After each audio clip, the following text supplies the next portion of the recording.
Santai aja. Iya Bu, santai Bu. Ini kan diskusi santai ya, Ya, bukan diskusi kuliah santai atuh. Santai aja Aduh, udah. pinteran Bu. Oh. Bismillahirrahmanirrahim. Assalamualaikum warahmatullahi wabarakatuh. Halo, Kaula Hutan Muda. Mungkin di sini perkenalkan terlebih dahulu untuk acara spasi ini. Kenalin, aku Ridwan Fikri Maulana yang akan menjadi host dari podcast kali ini. Yang mana di sini kita bertemu gitu dengan salah satu narasumber kita, sama Ibu Nisa Nidia Rahmani dari Prodi Akuntansi dari mata kuliah Sistem Informasi Akuntansi. Nah, mungkin sekaligus pengajar juga gitu beliau di sini. Mungkin ya kita akan lebih sharing ke bagaimana sih gitu Bu terkait dari sistem informasi akuntansi ini, dimana kan dari sistem informasi akuntansi merupakan 5 peminat atau 5 bidang konsentrasi yang ada di akuntansi ini. Nah, mungkin ya nanti akan lebih kepada bagaimana sih untuk kedepannya terkait sistem informasi ini. Nah, mungkin langsung aja gitu, kita langsung ke Ibu aja. Boleh. Langsung apa nih, nanya apa tentang sistem informasi? Iya, betul Bu. Jadi maksudnya di saat ini, era saat ini, gimana?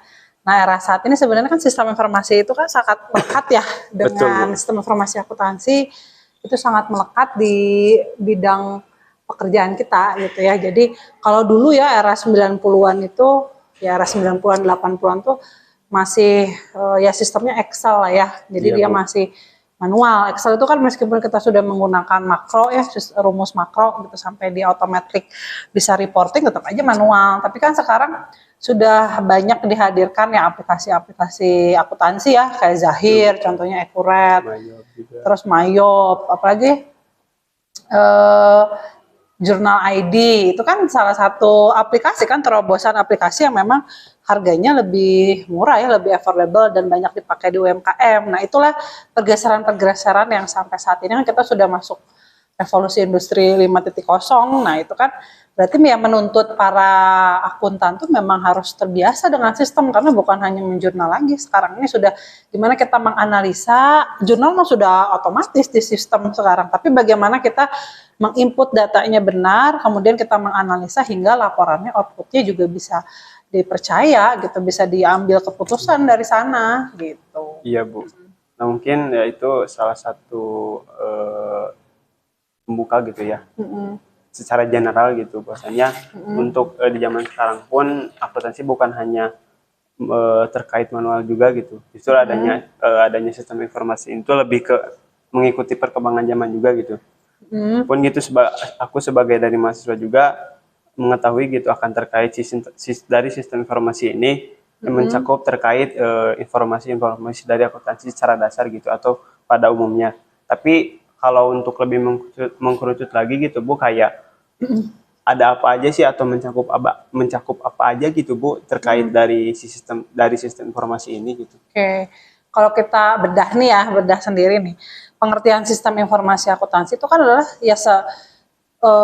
ya hubungan atau sekelompok dari sub-sub sistem yang saling berrelasi, yang pada akhirnya nanti kita bisa saling terintegrasi hingga nanti muncullah di interface para penggunanya itu bisa dipakai gitu. Karena sub-sub sistem itu yang kita pelajari di sistem informasi akuntansi ya.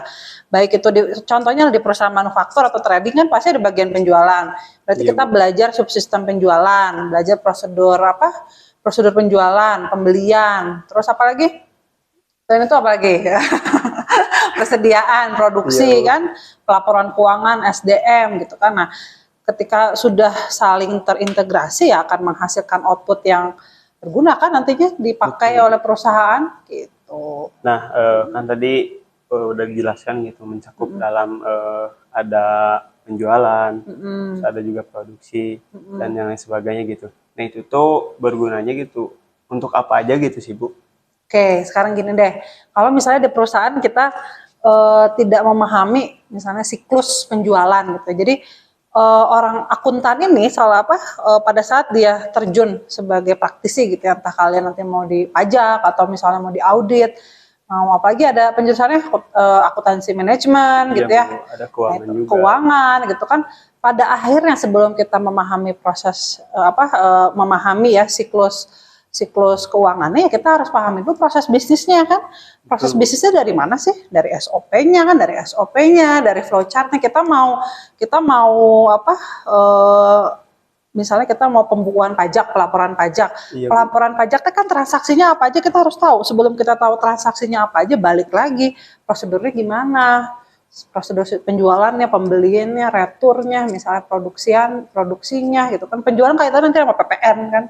Iya, Pelaporan PPh badan pada akhirnya nanti kaitannya dengan laporan keuangan, dan itu subsistem pelaporan keuangan tuh masuk ke dalam sistem informasi akuntansi. Jadi memang itu basicnya, fondasi awalnya ketika kita terjun sebagai praktisi sebagai akuntan gitu. Sangat menarik gitu Bu, dan ternyata sebegitu detailnya juga gitu terkait dari sistem informasi ini. Mungkin bagaimana sih Bu cara mengimplementasikan atau cara menerapkannya gitu dalam ketika entah itu dalam segi pembelajaran atau dari yang lab-lab itu gitu. Itu bagaimana sih Bu terkait dari pengimplementasian yang tadi gitu. Oke, gini. Kalian nanti kerja mau di mana dulu nih? Misalnya kita kalau di sistem informasi kan biasanya dia kerja jadi internal audit, karena kan kita belajar ya internal kontrol ya. Iya Bu, belajar. Sistem informasi akuntansi itu belajar internal kontrol. Atau kita mau jadi sistem analis. Nah, saat ini kan memang yang banyak dibutuhkan tuh sistem analis. Jadi sistem analis itu kalau yang kita belajar di praktikum nih, di praktikum kan yang sekarang kan yang adanya analis perancangan sistem ya, itu kan memang masih manual ya. Iya, tapi kan kita memang tidak dituntut untuk bisa mengcoding. Kita kan hanya dituntut konseptual desainnya, bagaimana sih mendesain sistem gitu kan, dengan alur yang bisa dipahami itu oleh orang akuntansi. Jadi kalau orang sistem itu dia lebih kepada desainnya sudah dibuat oleh akuntan, nanti diimplementasikan oleh orang sistem builder dan sistem developernya gitu. Jadi kita yang mendesainnya, konseptualnya, karena yang mengerti alurnya ya orang akuntansi kan gitu. Nah itu sih Bu, yang menjadi pertanyaan dari aku juga. Ya ketika berbicara akuntansi yang aku tahu gitu cuma kayak kita tuh bikin pencatatan, terus pelaporan kayak gitu. Nah kemudian korelasinya dengan sistem informasi ini ketika berbicara dengan IT gitu, itu seperti apa gitu? Karena kan tadi juga udah sedikit jelaskan ya kita nggak harus sampai terjun ke ngoding juga, tapi di sini kita sebagai pengimplementasi dari rangkaian si konsepnya tuh nanti buat kayak aplikasi dari akuntansi itu seperti apa gitu. Nah, kalau menurut Ibu juga gitu terkait dari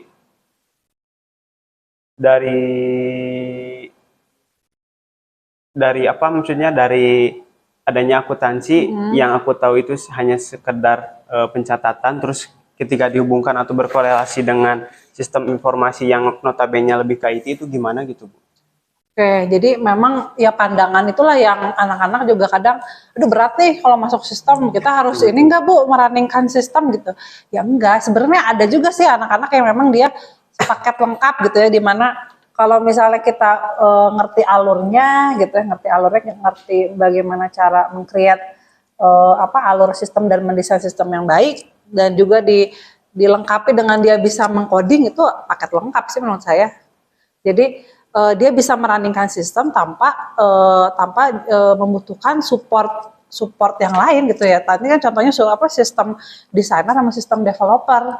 Itu kan paket yang lengkap. Makanya sebenarnya kalau kita lihat orang-orang yang bikin aplikasi Accurate atau Zahid, dia kebanyakan orang teknik.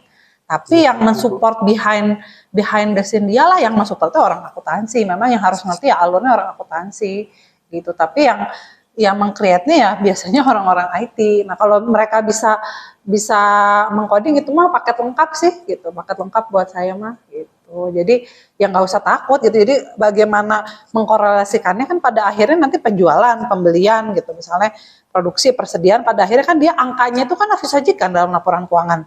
Ya betul. Misalnya ada laporan apa aja, ada laporan laba rugi ya, terus posisi keuangan gitu kan, angka-angkanya itu penjualan dari mana? Dari subsistem penjualan kan, dia masuk pada akhirnya laporan penjualan masuk ke posisi laporan laba rugi, piutang usaha misalnya utang masuk ke posisi keuangan, itu kan pada akhirnya akan menjadi angka di laporan gitu. Makanya sistem informasi itu ya dibagi dalam sub-subsistem, karena sub-subsistem itulah yang pada akhirnya nanti di-create menjadi laporan, pada akhirnya ujung-ujungnya ke angka kan, angkanya berapa gitu alurnya kayak gitu ya. Nah itu sangat menarik gitu ya Bu, terkait prospek kedepannya juga dari seorang sistem informasi akuntansi gitu. Karena melihat dari perkembangan zaman pun, ya aku sempat baca-baca di berita yang emang lagi tren tuh kayak di perusahaan-perusahaan tuh mereka lebih membutuhkan atau lebih membuka lowongan dari kayak analis-analis gitu. Iya. Nah, itu merupakan salah satu bentuk yang kalau kan tadi Ibu kalau dari pandangan Ibu kalau bisa mah ketika emang seorang itu udah bisa sampai coding kan itu udah merupakan paket lengkap gitu ya Bu. Nah lalu apa aja sih sebenarnya benefit atau manfaat yang bisa kita dapatkan ketika emang dari sistem informasi ini kita ya bisa sampai seperti itu gitu. Benefit yang kita rasakan Ya. ketika kita bisa memahami alur ya. Iya Bu. Sekarang gini deh, kalau kita kerja nih, pada saat kita kerja di dunia apapun lah ya, kita misalnya mau jadi marketing atau misalnya kita mau jadi finance gitu kan, pada akhirnya mah harus ngerti prosedurnya gitu. Jadi banyak orang yang dia melakukan pekerjaannya tanpa tahu prosedurnya seperti apa. Jadi apa yang dipraktekkan dengan apa yang dituangkan dalam aturan kerja itu seringkali berbeda gitu. Jadi poin pentingnya ketika kita memahami sistem informasi dengan benar, kita kerja pasti benar, sistematis kan, sesuai dengan aturan, sesuai dengan prosedur. Nah itu manfaatnya sebetulnya gitu. Jadi manfaatnya ya banyak kan. Betul Bu, sangat banyak sih. Karena emang dari sekarang tuh yang aku lihat juga gitu dari beberapa lowongan yang emang benar-benar lebih urgent tuh kayak analisis sistem dan yang lainnya, karena emang peran di sana tuh kita sebagai akuntansi dalam hitungan pun sangat berpengaruh besar gitu Bu. Nah kemudian terkait pengimplementasian dari sistem informasi ini yang sangat bisa berguna di dunia pekerjaan gitu. Kemudian peluang yang bisa kita dapatkan buat kedepannya dalam dunia prospek pekerjaannya tuh dari sistem informasi itu seperti apa sih Bu? Peluang karirnya ya. Betul, Bu. Pertama kita bisa jadi internal audit. Kemudian kedua kita bisa jadi auditor. Jadi auditor itu bukan audit pelaporan keuangan, tapi ada audit sistem juga ada. Jadi kita bisa kerja di kantor akuntan publik, ya kan? Iya Bu. Di kantor jasa akuntan KJA bisa, karena kan KJA juga banyak yang dia meng-create mendesain ERP sistem atau dia mendesain sistem perusahaan di kantor jasa akuntan. Atau kita masuk ke konsultan IT yang memang kita notabene fokusnya adalah di konseptual desainnya. Karena kan yang tahu misalnya penjualan tuh harus ada formulir apa aja sih, kan sampai nanti customer itu dia nerima invoice, itu invoice lain invoice harus ada apa aja sih, alurnya gimana sih kalau ada pengembalian barang nanti impactnya ke saldo piutang gimana sih, itu kan yang tahu akuntansi kan, orang Betul. akuntansi kan, orang sistem kan, itu bagian dari sistem juga kan. Tadi berarti ketiga internal audit, audit sistem terjadi di KAP bisa. Di kantor jasa akuntan bisa, kita sebagai support untuk mendesain ERP misalnya kan bisa, atau mendesain sistem akuntansi gitu kan bisa ya.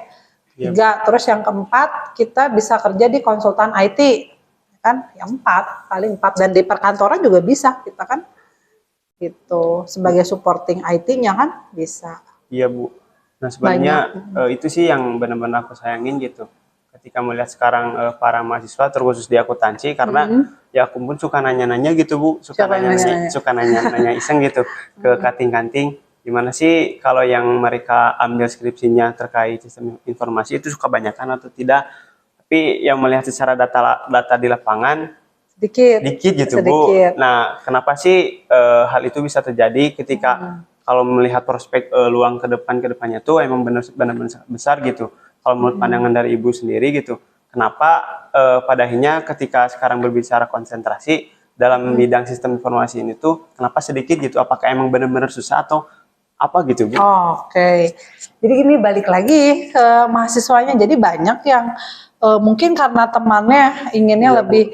Jadi kan kalau keuangan, akuntansi manajemen itu kan ilmu yang memang ilmu pasti ya dibilang, maksudnya kan angka ya, udah udah angka ya. Udah gitu dalam praktik di dunia kerja pun sebenarnya kan kalau keuangan dia bisa lebih general ya, bisa masuk kemana aja ya. Finance ke akuntansi keuangan nih, jurusan keuangan kan ada ya. Ada jurusan keuangan, akuntansi dan keuangan.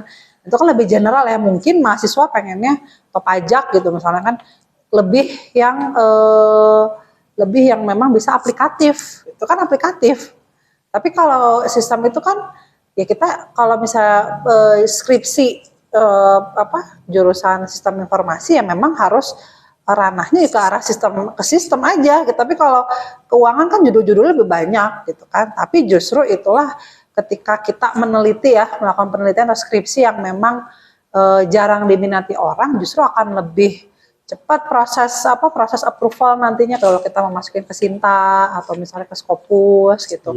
Kan lebih orang yang jarang meneliti kan justru lebih cepat kan, peluangnya lebih besar lah gitu untuk masuk ke jurnal-jurnal yang kategorinya memang sudah bagus akreditasinya gitu. Nah mungkin mahasiswa juga karena teman-temannya banyak nih, larinya ke keuangan, ikut keuangan, jadi mereka seakan-akan sendiri atau berdua jadi nggak semangat gitu kan, padahal kan ya sama aja. Dan saya juga biasanya nggak akan menuntut untuk mahasiswa tuh bisa sampai merunningkan sistem, tapi kalau kalian punya teman gitu atau misalnya ya kerabat gitu yang memang bisa mengcoding atau mensupport sistem itu running, itu akan jauh lebih baik gitu. Jadi kalau saya sih ke mahasiswa, sok aja kamu bisa merunningkan, atau enggak kalau nggak bisa running ya udah kita bikin desainnya aja gitu. Kita cukup sampai konseptual desainnya gitu. Ada juga nih yang teman kalian ya, kayaknya kakak tingkat kalian Noval, dia bisa bikin pakai Microsoft Access itu untuk pelaporan PPh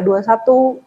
Nah dia sampai ya itu kan sebenarnya kan tidak ya codingnya tidak serumit sampai aplikasi ya, nah, tapi dia bisa merunningkan akses itu yang bisa diimplementasikan oleh UMKM, jadi dia dipakai skripsinya di situ. Itu kan itu kan sampai running, berarti kan nggak semua orang bisa sampai running loh gitu. Jadi ada juga hanya konseptual design, ada yang memang dia fokusnya ingin pembenahan standar operasional prosedur ada gitu. Tapi ya jangan lupa nanti harus tetap dibuat kertas kerjanya dimasukkan nanti ke dalam skripsi mereka gitu, step-stepnya gitu sampai Microsoft Access itu running yang PPh 21. Itu kan sebenarnya PPh 21 kan juga pajak ya, tapi kan sistemnya lebih kuat karena dia meng-create sistemnya itu kan untuk bisa running perhitungan PPh 21-nya gitu. Jadi ya nggak usah takut, jadi nggak ya kalian pengennya tuh bareng-bareng atau gimana? Biasanya kan pengennya bareng-bareng, teman-temannya banyak di sini. Jadi kalau bimbingan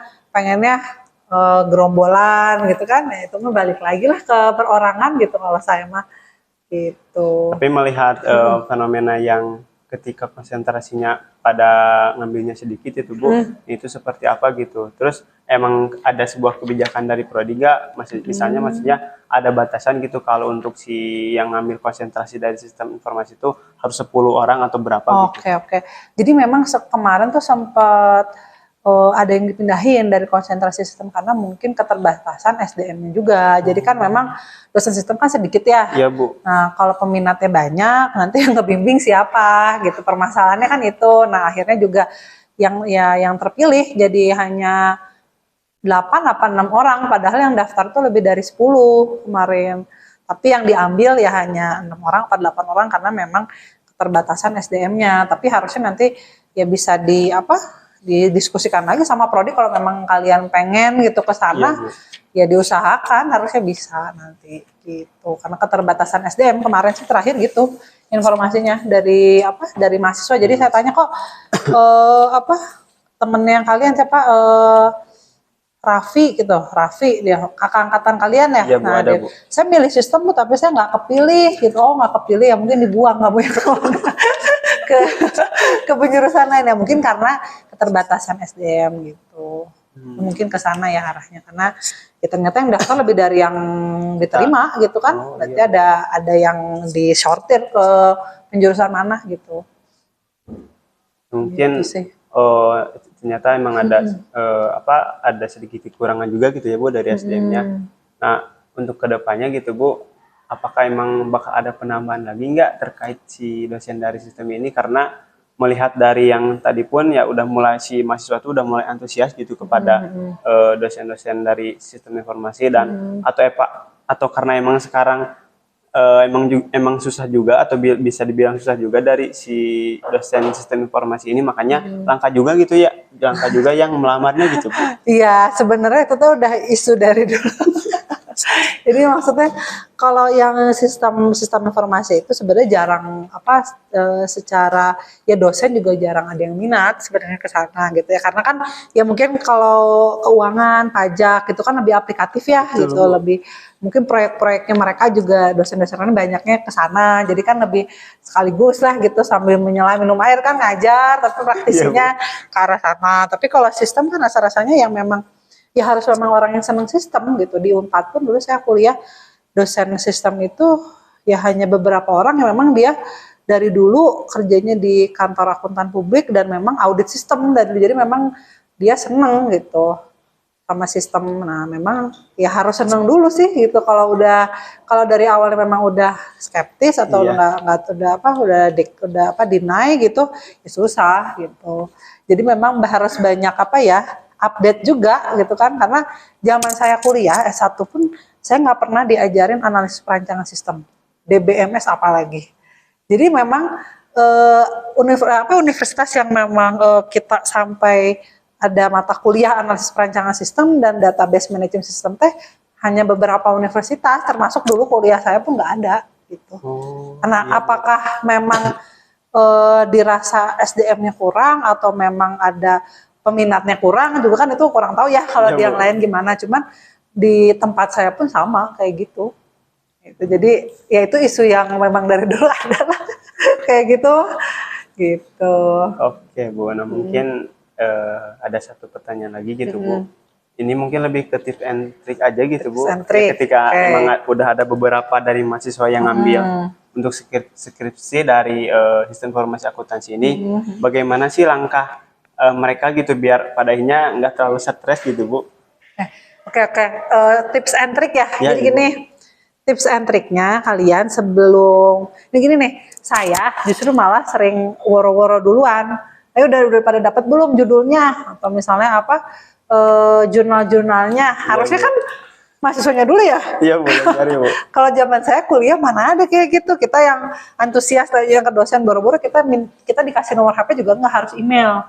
Semuanya formal by email. Tapi kalau sekarang sudah sangat dimudahkan kan, ya, Bu, betul, justru bisa lebih cepat lulusnya kan. Nah yang harus disiapkan adalah kalian kumpulin dulu jurnal-jurnal penelitiannya minimal 5 atau 6. Dari situ kalian bisa bedah untuk bikin matriks penelitian. Jadi ada kalian judulnya apa variabelnya apa aja, terus apalagi conclusionnya apa, metode penelitiannya pakai apa, hasilnya apa. Nah ketika kalian sudah summarize kan di dalam matriks penelitian, baru kalian ketemu gap penelitian atau penelitian yang kalian mau usulkan tuh apa dari jurnal-jurnal yang sudah kalian temukan. Jurnal-jurnal juga nggak boleh ngarang ya, harus terakreditasi minimal Sinta sama jurnal internasional Scopus gitu ya, mau Q1, Q2, Q3 yang penting dia terakreditasi. Nah itu kalau jurnalnya udah ada, udah kuat tuh kalian bisa ngasih bisa ngasih masukan atau misalnya kita bisa ngasih usulan gitu kan, mau judul penelitian apa kan harus ada dasarnya.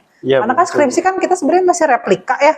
Beda dengan tesis dan disertasi mah udah lebih kompleks ya. Tapi kalau skripsi kan masih replika, jadi ya pasti yang harus sudah diteliti dulu lah, cari dulu gitu jurnal-jurnalnya. Nah, kadang banyak yang datang masih bingung mau apa itu. Nah saya juga bingung kan, kalau kamu masih bingung apalagi saya.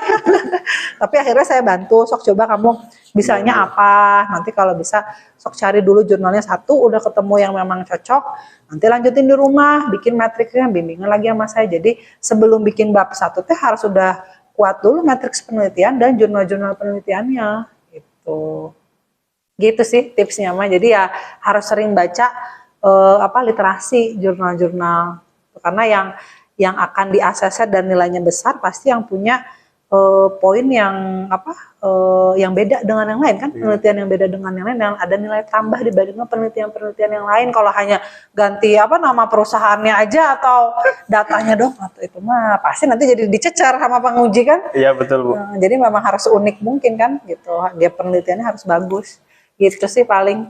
Nah itu mungkin ya teman-teman ya terkait salah satu tip and trick gitu, biar padanya ketika nanti teman-teman menyusun skripsi itu mudah gitu. Hanya seringlah berlatih atau membaca jurnal-jurnal gitu, entah itu nanti Scopus ataupun yang Sinta gitu, itu harus benar-benar teman-teman wajib baca gitu, biar padanya apa yang nanti udah teman-teman rangka itu ya bisa teman-teman jawab juga ketika nanti udah mulai di sidang sama pembimbingnya gitu. Nah, mungkin itu sih Bu dari aku mah. Selebihnya sih ya terima kasih banyak gitu kepada Ibu sudah berkenan gitu untuk mencoba mengisi dalam spasi ini. Nah, mungkin segitu dari saya. Ya sukses lah ya. Iya Bu, sukses terus lah. Maksudnya kan ini kan langkah awal ya, gitu kan. Maksudnya gimana caranya lah kita kan pada akhirnya kan ujung-ujungnya ingin lebih berkembang kan. Ujung-ujungnya kan ingin apa? Lebih ekspansi lah ya, ekspansi dari jurusannya lah, dari apa? Fakultasnya lah gitu kan, ujung-ujungnya kan ke mahasiswa gitu ya. Jadi dengan kita membuka ya, dengan adanya podcast ini sebenarnya membuka peluang biar pada tahu, karena kan secara tren itu jurusan akuntansi itu turun loh. Nah, itu dimanapun, bukan hanya di sini, tapi nanti 5 tahun ke depan, 10 tahun ke depan pasti nanti akan dirasakan deh. Kita dicari-cari sama orang, karena orang perusahaan makin banyak, hari akuntannya makin dikit, liar itu pasti. Jadi makanya kita justru harus bersyukur udah kita mempelajari ilmu yang memang itu kan profesi, akuntansi itu profesi. Kita ada sertifikasinya, ada jam terbangnya ketika mau buka kantor akuntan atau kantor KJA itu kan ada jam terbangnya dan ada ujiannya. Itu adalah profesi sama kayak hukum, orang dokteran. Nah, memang sulit mungkinnya orang banyak yang milih ke prodi lain tapi masih dalam FEB lah, tahu lah ya di mana lah ya. Tapi kan kalau semuanya di brainwash untuk menjadi entrepreneur ya susah, tapi akuntannya nggak ada gimana? Nah, itu. Makanya ya jurusan akuntansi mah tidak akan pernah digantikan oleh artificial intelligence, karena analisis itulah yang nggak akan bisa dipegang sama robot gitu. Nah, ya. Betul sekali teman-teman, karena itu pun yang sempat aku kemarin pikirin gitu Bu, ketika sekarang si akuntansi mengalami penurunan, mungkin ya dari mereka, ya entah itu dari siswa gitu ya, memandangnya bahwasanya si akuntansi itu bakal tergantikan. Tapi ketika kita udah sekarang menjalani nggak gitu, bahkan si akuntansi itu kedepannya bisa lebih dicari lagi gitu. Iya, betul. Nah, makanya ini juga salah satu bentuk usaha dari kami, biar pada akhirnya ya entah itu dari branding dari akuntansi Unisba sendiri, biar mereka tuh tahu gitu Bu, bahwasanya untuk prospek ke depan akuntansi itu emang benar-benar sangat menjanjikan gitu. Betul. Pun yang aku alami, ternyata si akuntansi itu dalam bidang pekerjaan benar-benar menjadi seorang yang sangat fundamental gitu Bu, dalam sebuah pengambilan keputusan. Betul. Itu sih Bu. Ya gitu ya. Semoga nanti tambah banyak peminatnya ya, Bu. masuk ke prodi akuntansi. Iya deh. Gitu, sip lah. Nah, itu mungkin Bu dari kita. Ya mungkin sekian, mungkin teman-teman dari kita. Mohon maaf apabila masih banyak kekurangannya. Sampai jumpa di podcast yang selanjutnya. Terima kasih. Assalamualaikum warahmatullahi wabarakatuh.